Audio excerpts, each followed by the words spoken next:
नमस्ते दोस्तों, प्रस्तुत है कहानी प्रायश्चित। लेखक भगवती चरण वर्मा। चलिए सुनते हैं।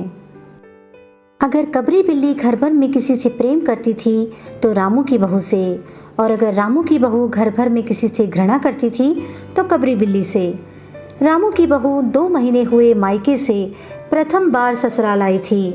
पति की प्यारी और सास की दुलारी 14 वर्ष की बालिका। भंडार घर की चाबी उसकी करधनी में लटकने लगी। नौकरों पर उसका हुक्म चलने लगा और रामू की बहू घर में सब कुछ। सास जी ने माला ली और पूजा पाठ में मन लगाया। लेकिन ठहरी 14 वर्ष की बालिका कभी भंडार घर खुला है तो कभी भंडार घर में बैठे बैठे सो गई। कबरी बिल्ली को मौका मिला, घी दूध पर अब वह जुट गई। रामू की बहू की जान आफत में और कबरी बिल्ली के छक्के पंजे।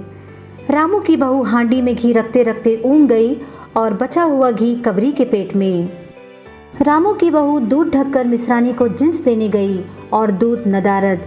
अगर बात यहीं तक रह जाती तो भी बुरा न था। कबरी रामू की बहू से कुछ ऐसा परच गई थी कि रामू की बहू के लिए खाना पीना दुश्वार। रामू की बहू के कमरे में रबड़ी से भरी कटोरी पहुंची और रामू जब आए तब तक कटोरी साफ चटी हुई। बाजार से बालाई आई और जब तक रामू की बहू ने पान लगाया बालाई गायब। रामू की बहू ने तय कर लिया कि या तो वही घर में रहेगी या फिर कबरी बिल्ली ही। मोर्चाबंदी हो गई और दोनों सतर्क। बिल्ली फंसाने का कटघरा आया।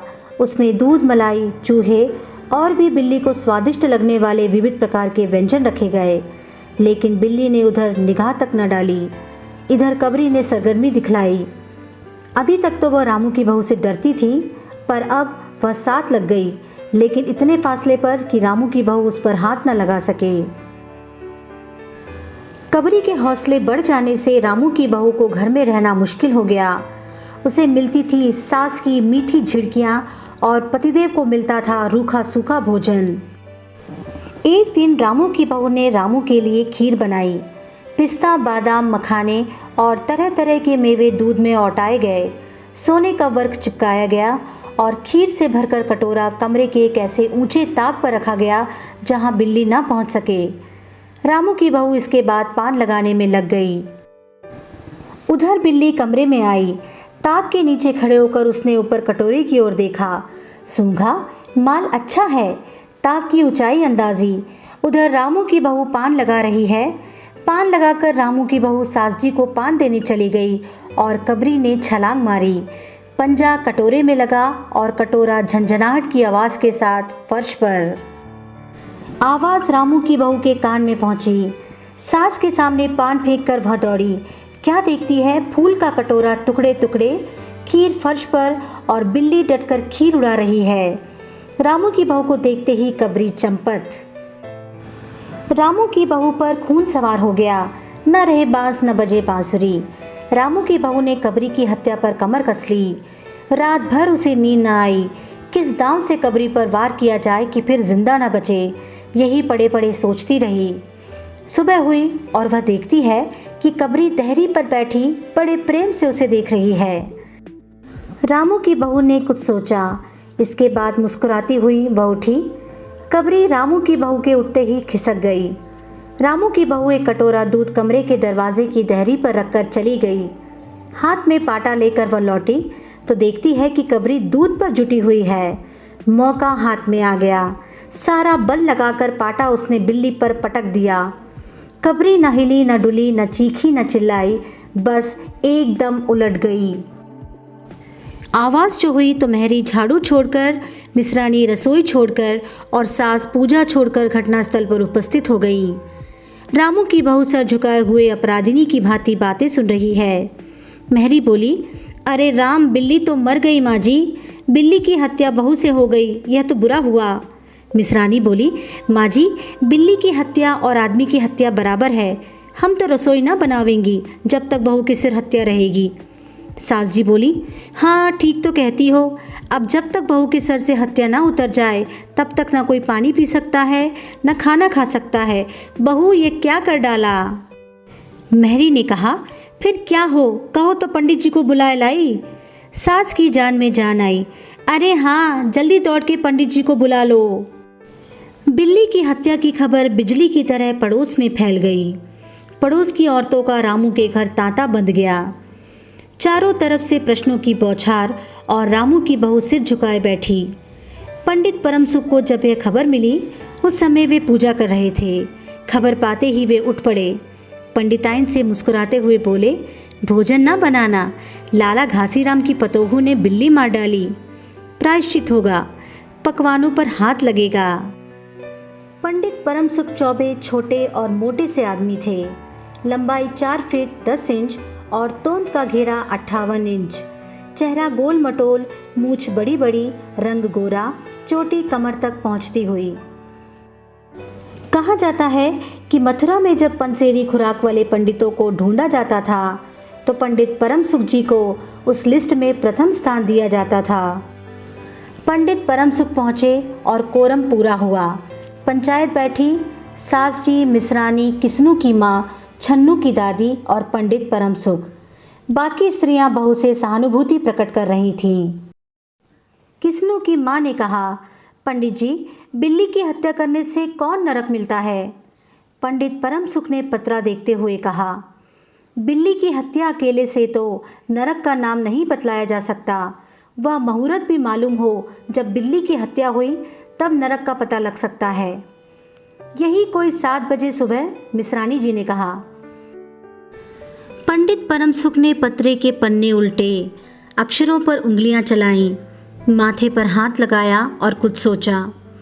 चेहरे पर धुंधलापन आया, माथे पर बल पड़े, नाक कुछ सिकुड़ी और स्वर गंभीर हो गया।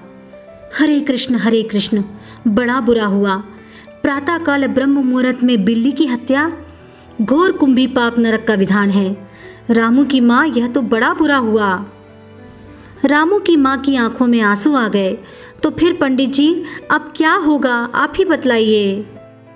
पंडित परमसुख मुस्कुराए। रामू की माँ, चिंता की कौन सी बात है? हम पुरोहित फिर कौन दिन के लिए हैं?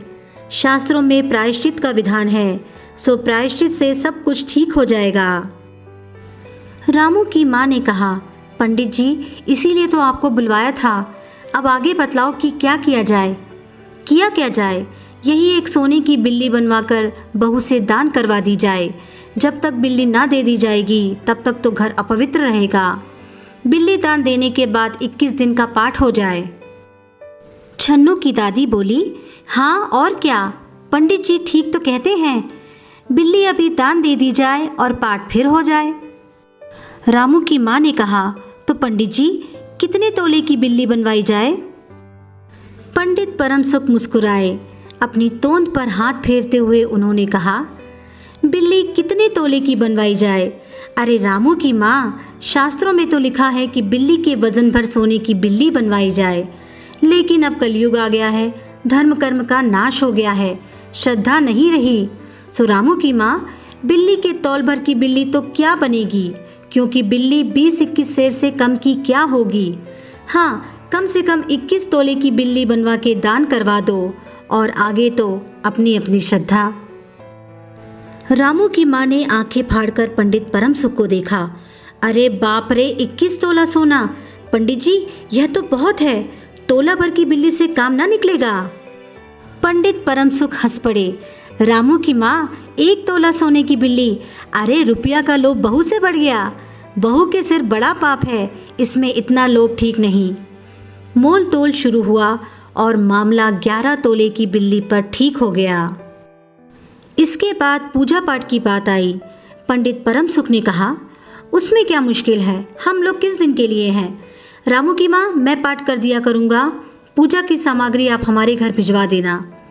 पूजा का सामान कितना लगेगा? अरे कम से कम में हम पूजा कर देंगे। दान के लिए करीब 10 मन गेहूँ, 1 मन चावल, 1 मन दाल, मन भर तिल, 5 मन जौ और 5 मन चना, 4 पसेरी घी और मन भर नमक भी लगेगा। बस इतने से काम चल जाएगा। अरे बाप रे, इतना सामान! पंडित जी, इसमें तो 100-150 रुपया खर्च हो जाएगा। रामू की माँ ने रुआसी होकर कहा। फिर इससे कम में तो काम ना चलेगा। बिल्ली की हत्या कितना बड़ा पाप है रामू की माँ। खर्च को देखते वक्त पहले बहू के पाप को तो देख लो। यह तो प्रायश्चित है, कोई हंसी खेल थोड़े ही है। और जैसी जिसकी मर्यादा, प्रायश्चित में उसे वैसा खर्च भी करना पड़ता है। आप लोग कोई ऐसे वैसे थोड़े हैं। अरे 100-150 रुपया आप लोगों के हाथ का मैल है। पंडित परम सुख की बात से पंच प्रभावित हुए। किस्नू की माँ ने कहा, पंडित जी ठीक तो कहते हैं, बिल्ली की हत्या कोई ऐसा वैसा पाप तो है नहीं, बड़े पाप के लिए बड़ा खर्च भी चाहिए। छन्नू की दादी ने कहा, और नहीं तो क्या, दान पुण्य से ही पाप करते हैं, दान पुण्य में किफ़ायत ठीक नहीं। मिसरानी ने कहा, और फिर माँ जी आप लोग बड़े आदमी ठहरे, इतना खर्च कौन आप लोगों को अखरेगा। रामू की माँ ने अपने चारों ओर देखा, सभी पंच पंडित जी के साथ। पंडित परम सुख मुस्कुरा रहे थे। उन्होंने कहा, रामू की माँ, एक तरफ तो बहू के लिए कुंभी पाक नरक है और दूसरी तरफ तुम्हारे जिम्मे थोड़ा सा खर्चा है, सो उससे मुंह न मोड़ो। एक ठंडी सांस लेते हुए रामू की माँ ने कहा, अब तो जो नाच नचाओगे नाचना ही पड़ेगा। पंडित परम सुख जरा कुछ बिगड़ कर बोले, रामू की माँ, यह तो खुशी की बात है, अगर तुम्हें यह अखरता है तो ना करो, मैं चला। इतना कहकर पंडित जी ने पोथी पत्रा बटोरा। अरे पंडित जी, रामू की माँ को कुछ नहीं अखरता, बेचारी को कितना दुख है, बिगड़ो ना। मिसरानी, छन्नू की दादी और किस्नू की माँ ने एक स्वर में कहा। रामू की माँ ने पंडित जी के पैर पकड़े और पंडित जी ने अब जमकर आसन जमाया। और क्या हो, 21 दिन के पाठ के 21 रुपए और 21 दिन तक दोनों बखत 5-5 ब्राह्मणों को भोजन करवाना पड़ेगा। कुछ रुककर पंडित परम सुख ने कहा, सो इसकी चिंता ना करो, मैं अकेले दोनों समय भोजन कर लूँगा और मेरे अकेले भोजन करने से 5 ब्राह्मण के भोजन का फल मिल जाएगा। यह तो पंडित जी ठीक कहते हैं, पंडित जी की तोन तो देखो। मिसरानी ने मुस्कुराते हुए पंडित जी पर व्यंग किया। अच्छा तो फिर प्रायश्चित का प्रबंध करवाओ। रामू की माँ 11 तोला सोना निकालो, मैं उसकी बिल्ली बनवा लाऊं, 2 घंटे में बनवा कर लौटूंगा, तब तक सब पूजा का प्रबंध कर लो। और देखो, पूजा के लिए।